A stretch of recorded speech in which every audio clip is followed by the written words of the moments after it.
मैं आपको अपना सुनाता हूँ कि मैं गुरुजी के पास कब, क्यों, कैसे गया था और क्या हुआ। आज से कोई 25 साल पहले मेरी ज़िंदगी बहुत फर्स्ट क्लास जा रही थी। मैं गवर्नमेंट ऑफ इंडिया में बहुत अच्छी पोस्ट पे था, एडवाइज़र था गवर्नमेंट ऑफ इंडिया का, बहुत अच्छी पोस्ट होती है। मेरी आंटी यानी मेरी वाइफ़ डॉक्टर है, वो दिल्ली में सेंट्रल गवर्नमेंट हेल्थ स्कीम में चीफ मेडिकल ऑफिसर इंचार्ज थी। 2 बेटे, बड़ा बेटा कंप्यूटर इंजीनियर, वो भी गवर्नमेंट ऑफ इंडिया में ऑफिसर, छोटा बेटा इंजीनियरिंग कंप्लीट करने वाला था। एक बिटिया मैरिड, वेल सेटल्ड। मुझे कोई कमी नहीं थी।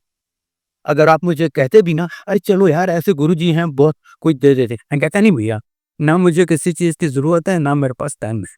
मेरे को अपनी ऑफिशियल पोजीशन की वजह से पहले तो मैं ऑफिस में बहुत बिजी रहता था और उसके बाद मुझे पार्टीज, 5 स्टार होटल्स की आए दिन इन्विटेशन रहती थी। अचानक मेरी जिंदगी में एक ऐसा तूफान आया। तूफान in fact is a very big word. मेरा बड़ा बेटा 24 साल का था, computer engineer, government of India में ऑफिसर, एकदम हेल एंड हार्टी। कभी उसने क्रोसिन भी नहीं लिया था। एक दिन उसने ऑफिस कैंटीन में डोसा खा लिया, उसका थोड़ा पेट खराब हो गया, लूज मोशंस एंड वोमिटिंग। भागा मम्मी के पास, इसको हॉस्पिटल ले गए। वहाँ पर उन्होंने इसको ग्लूकोज की ड्रिप चढ़ा दी। पर मेरी आंटी को कहते, अरे तू तो खुद डॉक्टर हो, ये रात को बस ये ड्रिप इसकी उतार देना और कुछ करने की जरूरत नहीं है। उसने वो किया, जिसका ये लूज मोशंस और पेट दर्द कुछ ज्यादा ही चला। तो डॉक्टर्स ने कहा, तो भी ऑन दी सेफ साइड एक अल्ट्रासाउंड कर लेते हैं, देखते हैं क्या है। अल्ट्रासाउंड किया तो पता चला किडनी के ऊपर एक छोटा सा लंप है। डॉक्टर्स ने कहा, नहीं ये कोई घबराने वाली बात नहीं है, छोटा सा है, वेल फाउंड है, कुछ घबराने वाली बात नहीं है। और क्यों फिर इसका ये जरा कुछ ज्यादा तेज चला, लूज मोशन सर हो कहती है, इसको रहने ही तूने, to be on the safe side, just to be on the safe side, इसको ऑपरेशन करके निकाल ही देते हैं। जब उसका ऑपरेशन हुआ और रिजल्ट आया, हमारी पूरी दुनिया उजड़ गई। कहते हैं कि ये तब तक तो काफी फैल गया था और ये बहुत बुरे टाइप का कैंसर था। अब हम इसकी 9 महीने केमोथेरेपी करेंगे, वेरी स्ट्रांग डोजेस, पर ठीक होता है या नहीं हम कुछ नहीं कह सकते। अब जब उन्होंने ऐसा कहा तो हमने to be on the safe side उसका एक सैंपल अमेरिका में भेज के वहाँ टेस्ट करवाया, एक sample Tata memorial hospital Bombay में, जो कि इंडिया का कैंसर का सबसे बढ़िया, सबसे पुराना हॉस्पिटल है। हमें दोनों जगह से जवाब मिल गया। टाटा मेमोरियल हॉस्पिटल के हेड ने यहाँ तक कहा, कहता कुछ मत करो, ये कैंसर तो 3-4 साल के बच्चे को होता है, इसको पता नहीं कैसे 24 साल की उम्र में हुआ है। इसका मेडिकल साइंस में कोई जवाब नहीं है, कोई तरीका नहीं है कि आप इसे बचा सकें। और ये जितने दिन जिंदा रहा ये भुगतेगा, इसके साथ आप भुगतेंगे। अक्लमंदी है कि जितना जल्दी जाता है जाने दो। समझ सकते हैं हमारी क्या हालत हुई। तब गुरुजी ने हम पर असीम कृपा करके हमें अपनी शरण में बुला लिया। ये वो द्वार है जहाँ पर पहली बार हो, 10वीं बार या 50वीं बार आप कभी आ सकते हैं जब गुरुजी आपको बुलाएं। किसी के कहने से या अपनी मर्जी से कोई नहीं आ सकता। अब देखिए हमें कैसे बुलाते हैं। पहली में सीजीएचएस की 100 से ज्यादा डिस्पेंसरीज हैं। गुरुजी ने मेरी आंटी की ट्रांसफर एक से दूसरी डिस्पेंसरी में करवाई। एक और लेडी डॉक्टर की भोपाल से 2-3 महीने के लिए उस डिस्पेंसरी में ट्रांसफर करवाई। एक दिन ये दोनों बातें कर रही थी तो उसको पता चला कि इसके बेटे को ऐसा कैंसर है। कहती है, एक गुरु जी हैं, आप उनके यहाँ चलोगे? वैसे मैं बाबू के पास नहीं जाती, पर मेरे ब्रदर को उन्होंने बहुत कुछ दी है, पर वो तो पता नहीं क्या क्या कर देते हैं। और सच मानिए हमें गुरुजी में कोई विश्वास नहीं था। मैं इंजीनियर हूँ, मेरी आंटी डॉक्टर, दोनों बेटे इंजीनियर। साइंस के स्टूडेंट्स आपको पता है कैसे होंगे, ऐसा करो तो ऐसा हुआ, ऐसे करो तो ऐसा हुआ। हमने कहा ये थोड़ी कि जिस कैंसर का कोई इलाज ही नहीं है, किसी बाबे ने कोई ताबीज या धागा बांध दिया या प्रसाद दे दिया तो कैंसर ठीक हो जाएगा क्या। पर हम इतने लाचार थे, कोई और दुआ नहीं दिख रहा था जहां हम जा सकें। सिर्फ इसलिए हमने मजबूर होकर कहा, अच्छा चलो चलते हैं। उन दिनों आप गुरुजी के यहाँ ऐसे ही नहीं जा सकते थे, उनसे परमिशन लेके। तो उस आंटी ने गुरुजी से पूछा, गुरुजी मैं अपनी एक सहेली को लेके आऊं? कहते क्यों? उसके बेटे को कैंसर है। अच्छा ले आओ। हम गए जी, उन्हें पता था हम क्यों आए हैं। गुरुजी बहुत कम बोलते हैं, वो बोलते नहीं करते हैं। पहले दिन उन्हें पता था हम क्यों आए हैं, हमारे साथ सिर्फ 2 अक्षर बोले, कल्याण की ता। और आप विश्वास करेंगे, उनके कल्याण की कहने से इसका कैंसर गायब। सीटी स्कैन करवाया, डॉक्टर्स दंग रह गए। कहते हैं ये कैंसर तो कभी जाता ही नहीं, सवाल ही नहीं पैदा होता, पर इसके शरीर में कैंसर का नामो निशान नहीं है। कैसे हुआ है हमारी समझ से बाहर है, पर हुआ है। फिर गुरुजी कहने लगे मुंडे दा ब्याह कर लो, मुंडे दा ब्याह कर लो। ऑफ कोर्स उसकी उम्र भी थी और कौन माँ बाप नहीं चाहेगा बेटी की शादी। पर आप में से कईयों को पता होगा कैंसर एक बार ठीक हो भी जाए ना, फिर होने का काफी खतरा रहता है। इसलिए कहीं बात नहीं बन रही थी। बहुत अच्छे अच्छे प्रपोजल्स आए, दोनों फैमिलीज को सब बातें ठीक। एंड में जब हम उनको बताते भाई देखो आज ये गुरुजी की कृपा से ठीक है, पर इसको कैंसर हो चुका है। अच्छा जी राम राम, बात खत्म।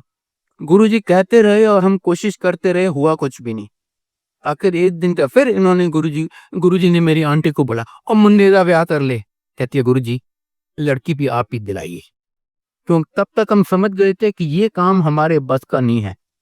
गुरु कहते हैं ठीक है तो हम पंजाबी कुड़ी दिलाएंगे, हम सिंधी हैं। हमने कहा गुरुजी पंजाबी लड़कियों की तो प्रपोजल्स ही नहीं आएंगी, वो सोचेंगे ये सिंधी लड़की ढूंढ रही हैं, बिगिनिंग कैसी होगी, एक ऐड दे दे न्यूज़पेपर में, क्या करें। नहीं नहीं, चुप करके बैठ जाओ, घर बैठे कुड़ी आ जाएगी। अब हमारी कोशिश से तो वैसे भी कुछ नहीं हो रहा था, हम भी हाथ पे हाथ धर के बैठ गए। लगभग 1 साल बीत गया।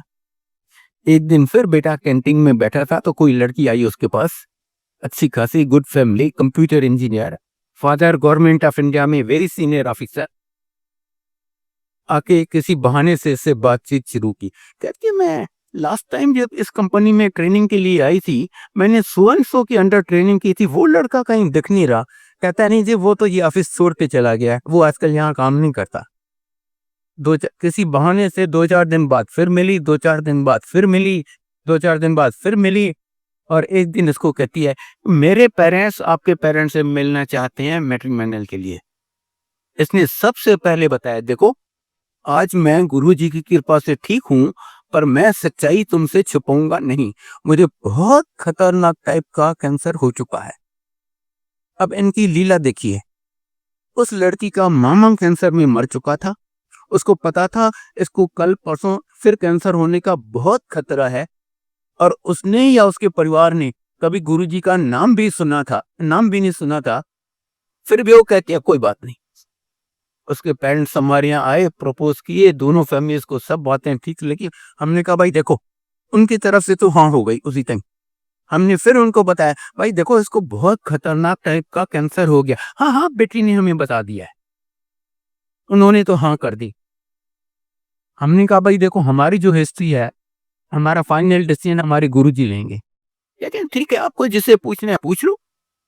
हमने गुरुजी को बताया गुरुजी ये प्रपोजल आया, कहते हाँ कर लो भैया। और जैसे उन्होंने लगभग 1 साल पहले कहा था, घर बैठे पंजाबी कुड़ी आ गई। कुछ टाइम बाद इन्होंने सोचा अपनी फैमिली बढ़ाई जाए। पता चला लड़की को 3 प्रॉब्लम्स हैं, माइनर थैलेसीमिया, हाइपोथायराइडिज्म और पॉलीसिस्टिक ओवेरियन डिजीज, तीनों काजेस फॉर स्टेरिलिटी। डॉक्टर इन्होंने बहुत स्पेशलिस्ट को कंसल्ट किया, सबने कहा अपना बच्चा कोई चांस ही नहीं है। इस लड़की को तो बच्चा होने के 25% चांस है, पर कैंसर वाले आदमी को कभी बच्चा हो ही नहीं सकता। दोनों को मिला के कोई चांस नहीं है कि आपको अपना बच्चा हो जाए। किसी को गोद ले लो, ये कर लो, आईवीएफ भी ट्राई किया, कुछ नहीं। 3 साल ऐसे गुजर गए। 31 दिसंबर 2005 गुरुजी न्यू ईयर सी सेलिब्रेट कर रहे थे बड़े मंदिर में। वो अपने हाथ से प्रसाद दिया करते थे।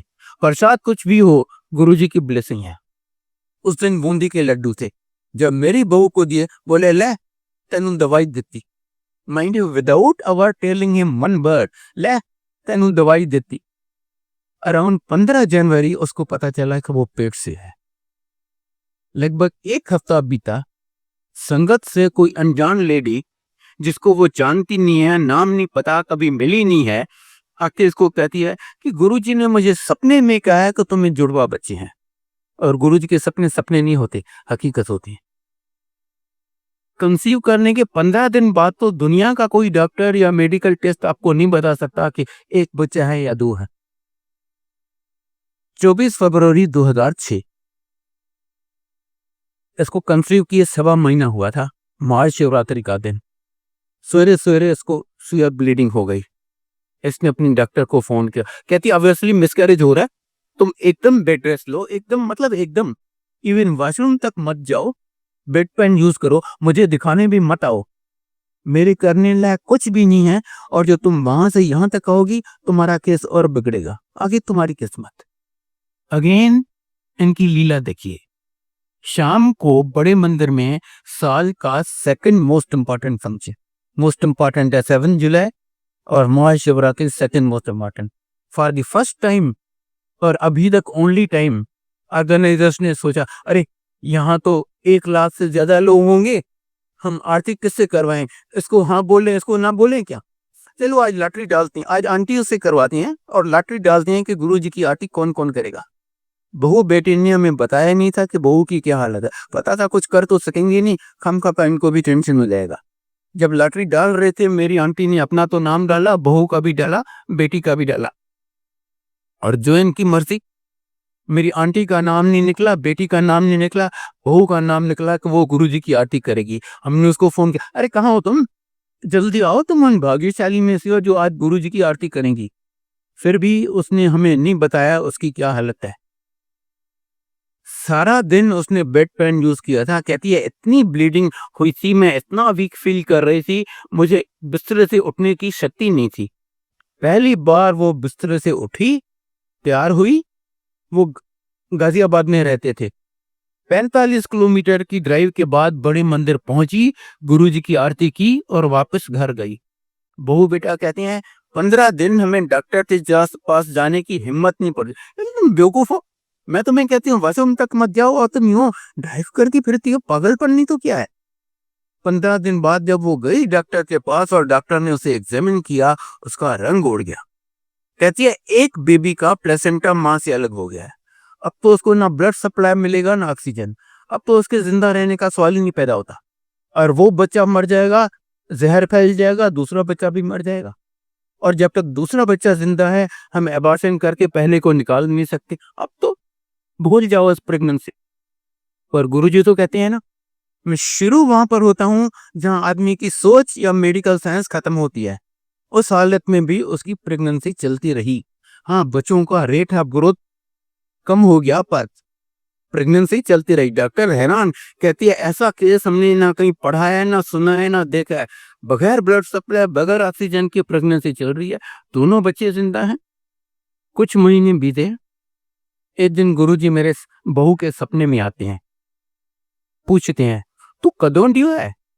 इसने अराउंड 15 जनवरी कंसीव किया था, 22 अक्टूबर को ड्यू थी। कहती है गुरुजी 22 अक्टूबर, गुरु कहते हैं 21 सितंबर। 2-4 दिन बाद फिर इसके सपने में आती है, तू कदों ड्यू है, गुरुजी 22 अक्टूबर, गुरुजी कहते हैं 21 सितंबर। और 21 सितंबर को उसने जुड़वा बच्चे डिलीवर किए, लड़का और लड़की। एक के माथे पे ओम, दूसरे के हाथ पे त्रिशूल। गुरुजी कहते हैं ये ऐसे वैसे बच्चे नहीं हैं, शिव जी के बच्चे हैं। नामकरण गुरुजी ने किया और नाम रखे अर्जुन और गौरी, शिव जी और माता पार्वती के दूसरे नाम।